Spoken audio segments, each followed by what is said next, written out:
Everyone, नमस्कार, good morning, good afternoon, good evening. मैं हूं भास्कर और भास्कर एजुकेशन पर आप सबका स्वागत करता हूं।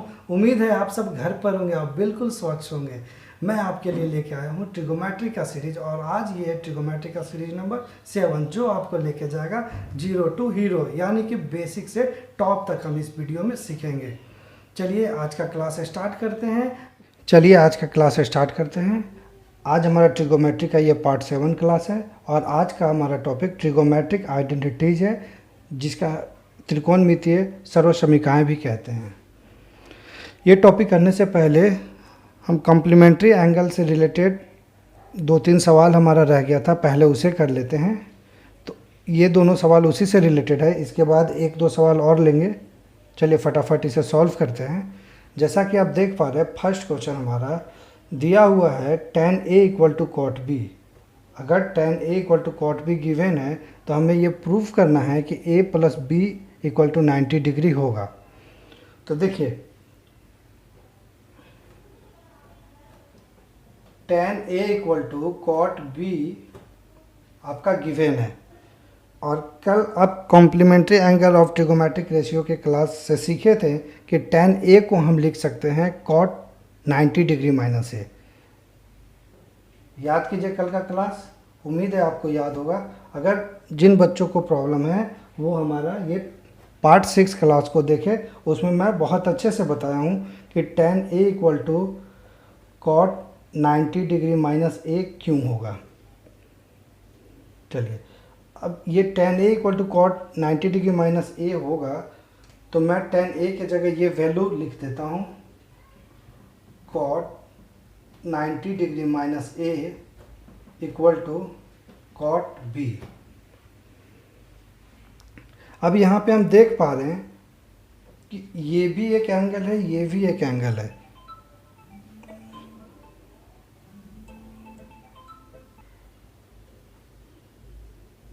तो यहाँ पर हम देख पा रहे हैं कि ये एंगल, ये भी एक एंगल है और ये भी एक एंगल है और दोनों का जो ये नेम है वो सेम है। तो क्या मैं कॉट को कट कर सकता हूँ? हाँ बिल्कुल कर सकता हूँ। तो यहाँ पे हमारा ये दोनों एंगल इक्वल आ गए। tan A 90 degree minus A equal to B. अब यहाँ पे जब मैं a को इधर ले जाऊँगा तो हम लिख सकते हैं a प्लस बी, और यही तो हमें प्रूफ करना था, a plus B equal to 90 degree. एक बार जल्दी से देखिए, ध्यान से देखिएगा, हमें गिवन था tan A equal to cot B। अब tan A इक्वल टू हम complementary angle of trigonometric ratio की क्लास से सीखे हैं कि tan A इक्वल टू हम कॉट 90 डिग्री माइनस ए लिख सकते हैं। यहाँ पे हमने कॉट 90 डिग्री माइनस ए लिख दिया, कॉट इक्वल है इसीलिए वो कट गए और दोनों का एंगल इक्वल आ गया, 90 degree minus A equal to B. अब ये a इधर निगेटिव है, उधर जाकर पॉजिटिव हो जाएगा, तो हमारे पास वैल्यू आ गई a plus B equal to 90 degree. ठीक है, अब चलिए हम दूसरा सवाल करते हैं। तो सेकंड सवाल है हमारा, if tan 2a equal to cot a minus 18 degree where 2a is acute angle. Acute angle को हिंदी में न्यून कोण कहते हैं। Find the value of a।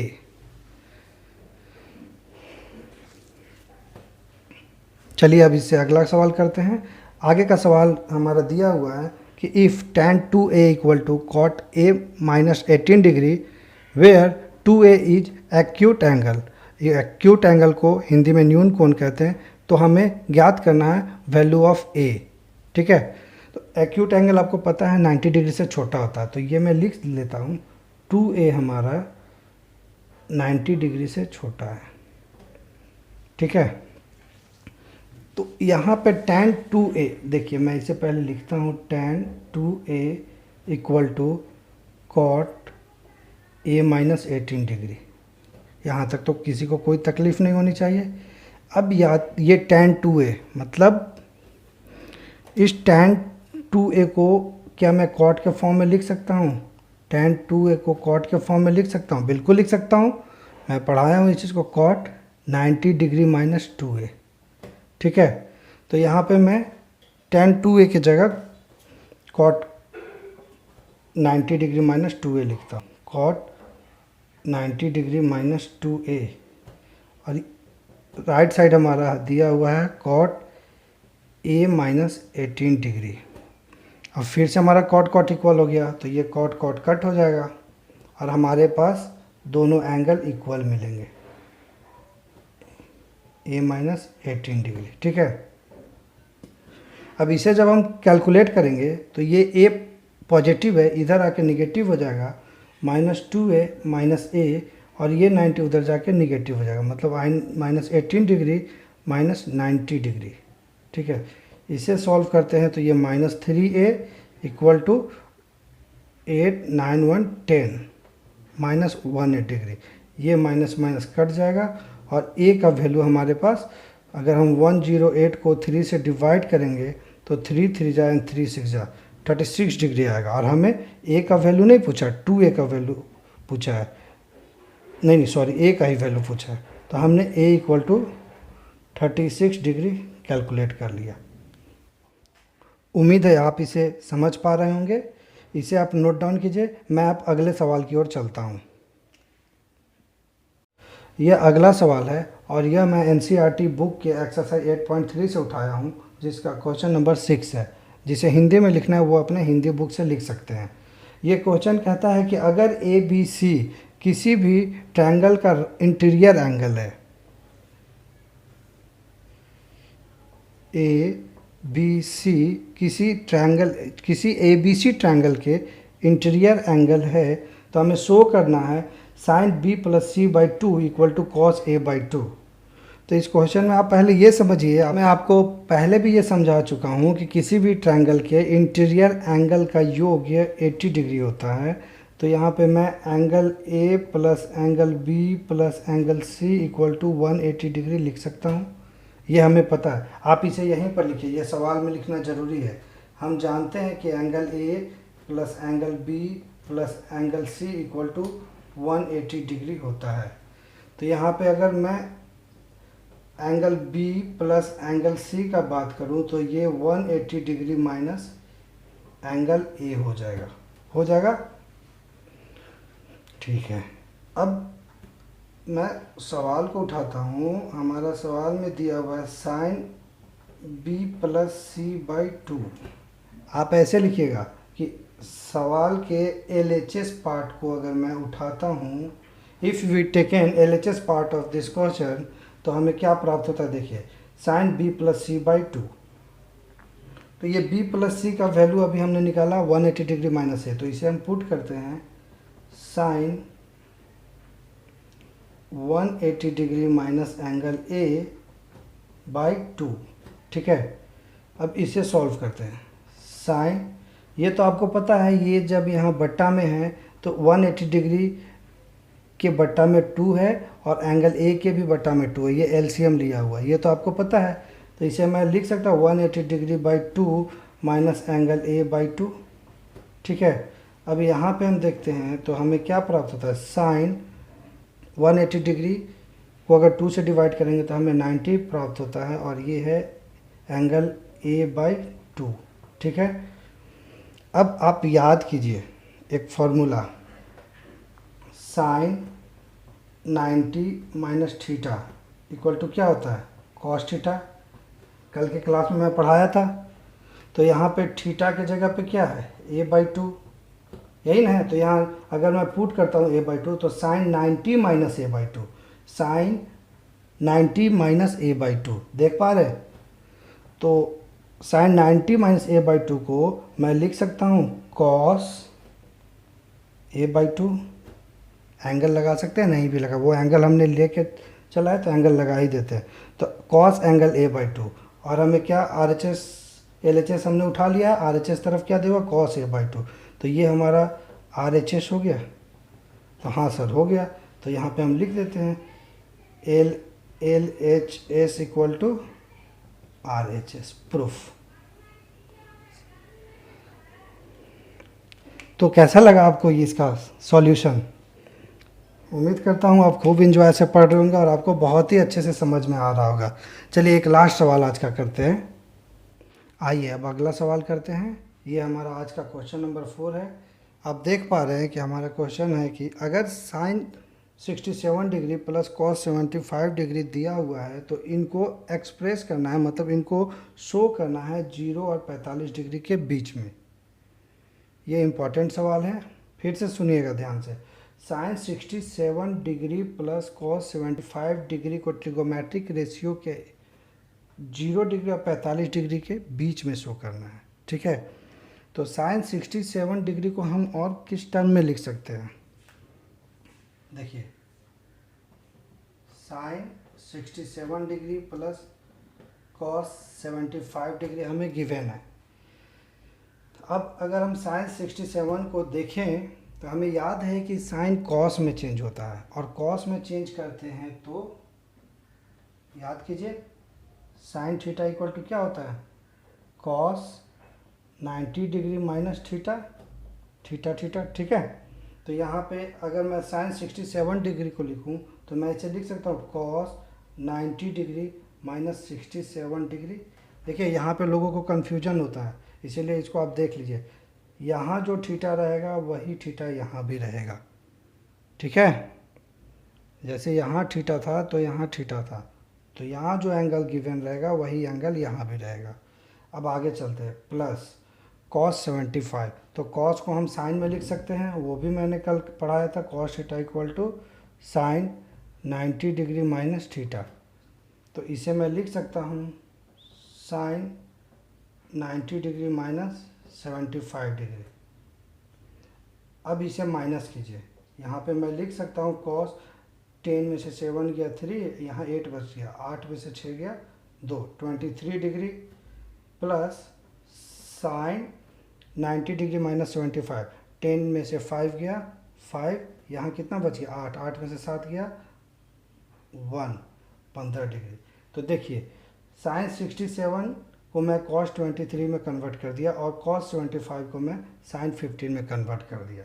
और हमें सवाल में यही बोला था कि आपको ये दोनों को 0 और 45 डिग्री के एंगल के बीच में शो करना है, तो ये दोनों एंगल 0 और 45 डिग्री के बीच में हैं। उम्मीद करता हूँ आपको समझ में आया होगा। अब आज का आप होमवर्क लिखिए, एक्सरसाइज 8.3 मैंने पूरा कंप्लीट कर दिया है, और आपको सवाल नंबर 3, 4, 5, 6 एंड 7 करने हैं, और सारे आंसर मुझे आप कमेंट करेंगे। ये मेरा व्हाट्सएप नंबर है 8340171092। आप इस पे मुझे व्हाट्सएप भी कर सकते हैं अगर आपको कोई प्रॉब्लम होती है तो। चलिए अब आज का टॉपिक हम लोग स्टार्ट करते हैं, त्रिकोणमितीय सर्वसमीकाएं। कोई ऐसा इक्वेशन जो किसी एंगल पर दो ट्रिगोमेट्रिक रेशियो के बीच रिलेशन शो करता हो। इसको ध्यान से समझिएगा। कोई ऐसा इक्वेशन, मतलब एक इक्वेशन जो किसी एक एंगल पर दो ट्रिगोमेट्रिक रेशियो आपको याद होगा। अगर इसके बारे में बात करें तो आपको पता है ट्रिगोमेट्रिक रेशियो हमने 6 पढ़ा था, साइन, कॉस, टैन, कॉट, सेक और कॉसेक। इसी को ट्रिगोमेट्रिक रेशियो कहते हैं। तो इनमें से किन्हीं दो के बीच रिलेशन शो करता है, या तो इसके बीच करेगा, या तो इसके बीच करेगा, या तो इसके बीच करेगा, मतलब किन्हीं दो के बीच शो करेगा। उसे हम लोग कहते हैं त्रिकोणमितीय सर्वसमीकाएं। तो ये रिलेशन के लिए सबसे पहले हम एक राइट एंगल ट्रायंगल ड्रॉ करते हैं। इसमें एंगल ए, बी और एंगल सी है, जिसमें एंगल बी हम 90 डिग्री लेकर चलते हैं। और हम एंगल सी से बात करते हैं। एंगल सी को यहाँ पे हम थीटा मान लेते हैं, तो हमारा साइड ए बी परपेंडिकुलर हो जाएगा, बी सी बेस हो जाएगा और ए सी हाइपोटेनस हो जाएगा। अब आपको हमने एक पाइथागोरस प्रमेय पढ़ाया था, तो पाइथागोरस से आपको ये फॉर्मूला याद होगा कि किसी भी राइट एंगल ट्रायंगल के हाइपोटेनस का स्क्वायर उसके परपेंडिकुलर के स्क्वायर तथा बेस के स्क्वायर के योग के बराबर होता है, ठीक है। तो अब यहाँ ध्यान से देखिएगा कि आगे हम स्टेप बाय स्टेप कैसे बढ़ते हैं और कैसे हमारा फॉर्मूला निकल के आता है। अगर मैं इस इक्वेशन को पहले AC से डिवाइड करता हूँ तो यहाँ मैं लिखता हूँ when we divide equation 1 by AC। ठीक है, तो देखते हैं ये AC स्क्वायर, इसको AC स्क्वायर कर लीजिएगा। AC square divided by AC square equal to AB का स्क्वायर अपॉन AC का स्क्वायर प्लस BC का स्क्वायर अपॉन AC का स्क्वायर। तो यहाँ पे हम देखते हैं कि ये AC तो कट जाएगा, तो इसका वैल्यू 1 है, और AB अपॉन AC, AB क्या है यहाँ पे P है, तो P का स्क्वायर, और AC क्या है यहाँ पर H है, तो यहाँ H का स्क्वायर प्लस BC, B का स्क्वायर अपॉन H का स्क्वायर। तो इसको हम लिख सकते हैं P बाई H का square plus B by H का स्क्वायर। ठीक है, और P बाई H याद कीजिए, पागल बेटा पागल, हाय हाय बेटा। तो P बाई H किसका वैल्यू है, साइन थीटा का, तो यहाँ पे ये साइन थीटा का square plus B by H cos का, कॉस थीटा का स्क्वायर, मतलब sine square theta plus cos square theta equal to क्या आया 1। मतलब यहाँ पे हम लिख सकते हैं sine square theta plus cos square theta equal to 1। ये एक रिलेशन हमें मिलता है दो ट्रिगोमेट्रिक रेशियो के बीच में। मतलब अगर साइन का स्क्वायर और कॉस का स्क्वायर को अगर ऐड कर दे तो हमारे पास 1 वैल्यू आएगी। चलिए इसको नोट डाउन कीजिए। अब मैं चलिए इसे नोट डाउन कीजिए। अब मैं दूसरे रिलेशन की ओर बढ़ता हूँ। अब अगर मैं इस इक्वेशन को AB से डिवाइड करूँ तब क्या होता है, आइए देखते हैं। तो यहाँ लिखते हैं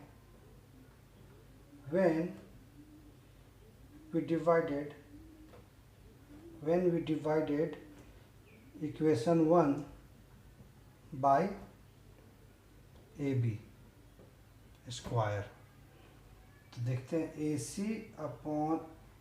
square upon AB square equal to AB square upon AB square plus BC square upon AB square.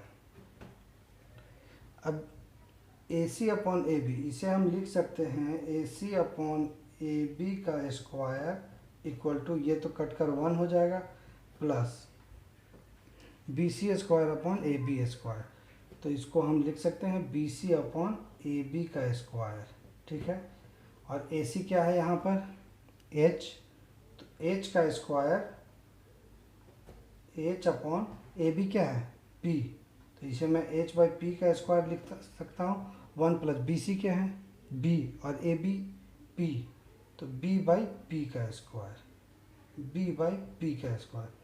तो यहाँ से H बाई P को हम क्या कहते हैं, H बाई P, साइन का उल्टा हो गया, साइन का उल्टा कॉसेक। यहाँ पे लिख सकते हैं हम cosec square theta equal to 1 plus B by P, tan का उल्टा मतलब कॉट स्क्वायर थीटा।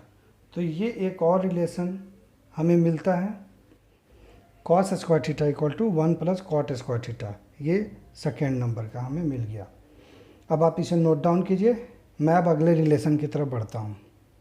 हमने दो रिलेशन निकाल लिया। एक बार हमने इस इक्वेशन को AC से डिवाइड किया और एक बार AB से डिवाइड किया।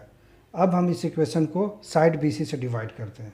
चलिए, तो यहाँ पर अगर हम साइड BC से अगर इस इक्वेशन को डिवाइड करें तो हम लिख सकते हैं AC अपॉन BC का square equal to AB upon BC का square plus BC upon BC का स्क्वायर।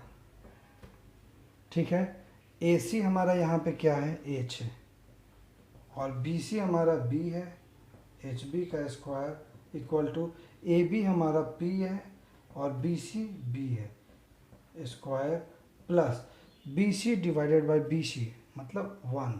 अब 1 का स्क्वायर तो 1 ही होता है। अब H by B by H by B किसका उल्टा हो जाएगा, कॉस का, और कॉस का उल्टा क्या होता है, सेक होता है। तो यहाँ पे हम लिख सकते हैं sec square theta equal to P by B tan का उल्टा, तो टैन स्क्वायर थीटा प्लस 1, मतलब sec square theta equal to होता है टेन स्क्वायर थीटा प्लस 1। ये हमारा तीसरा रिलेशन था, sec square theta equal to 1 plus tan square theta. तो हमने अभी 3 रिलेशन निकाला और ये तीनों रिलेशन इम्पॉर्टेंट है। आइए ये तीनों रिलेशन को एक बार देखते हैं।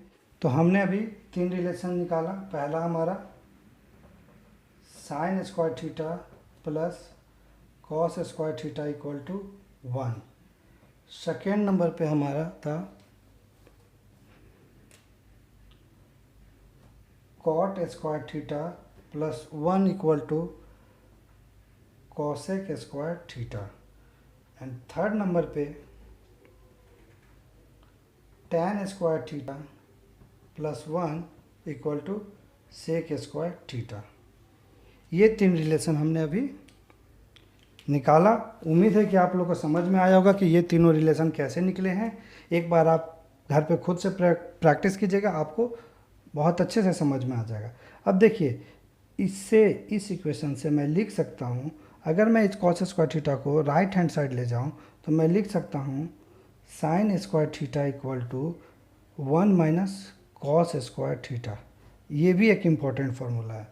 बेस आपका ये है, अगर आप इसे याद करते हैं तो ये आप ऑटोमेटिक आपको ये याद हो जाएगा, या आप इसे निकाल सकते हैं। अब इसी को मैं लिख सकता हूँ, कॉस स्क्वायर थीटा को मैं इधर ही रहने देता हूँ और ये साइन स्क्वायर थीटा को मैं राइट हैंड तरफ ले जाता हूँ, तो मैं इसे लिख सकता हूँ cos square theta equal to 1 minus sine square theta. तो एक रिलेशन से हम 2 और रिलेशन निकालिए और ये दोनों रिलेशन याद होने चाहिए, ठीक है। अब cot square theta equal to मैं लिख सकता हूँ कॉसेक स्क्वायर थीटा माइनस ये प्लस 1 उधर गया तो माइनस 1। और सेकेंड नंबर में मैं लिख सकता हूँ कॉसेक स्क्वायर थीटा माइनस 1। अब मैं इसे लिख सकता हूँ cot square theta minus cosec square theta equal to minus 1। ये उतना इम्पोर्टेंट नहीं है, आप इसे याद रखिए, ठीक है। अब इससे देखिए क्या निकल के आता है। इससे मैं लिख सकता हूँ tan square theta equal to sec square theta minus 1। तो यहाँ पर आपको 1 नंबर ये, 2 नंबर ये, 3 नंबर ये, 3 फार्मूला, 4th नंबर ये, 5 नंबर ये, 6 नंबर ये और एक ये 7 नंबर। ये 7 फार्मूला आपको याद होना चाहिए। और याद क्या होना चाहिए, ये तो अब आपको समझ में आ ही गया। अब मैथ में अगर आपको समझ में आ गया तो याद तो आपको ऑटोमेटिक हो जाएगा। आप इस पे प्रैक्टिस करते रहिए, इस पे आधारित सवाल को करते रहिए, आपको ये सारे फार्मूला याद हो जाएंगे। तो आज मैं इस टॉपिक को यहीं पे ख़त्म करता हूँ। इसके साथ ही मैं इस क्लास को भी यहीं पे द एंड करता हूँ। उम्मीद करता हूँ कि आपको सारा चीज़ समझ में आया होगा। अगर किसी को कोई परेशानी हो तो मुझे कमेंट करें, मैं उसकी समस्या को दूर करूँगा। चलिए मिलते हैं नेक्स्ट क्लास में इससे आधारित सवाल लेकर। चलिए, धन्यवाद। तो दोस्तों, आज का क्लास कैसा लगा ये कमेंट सेशन में ज़रूर लिखें। उम्मीद करता हूँ कि आज फिर आपको कुछ नया सीखने को मिला होगा।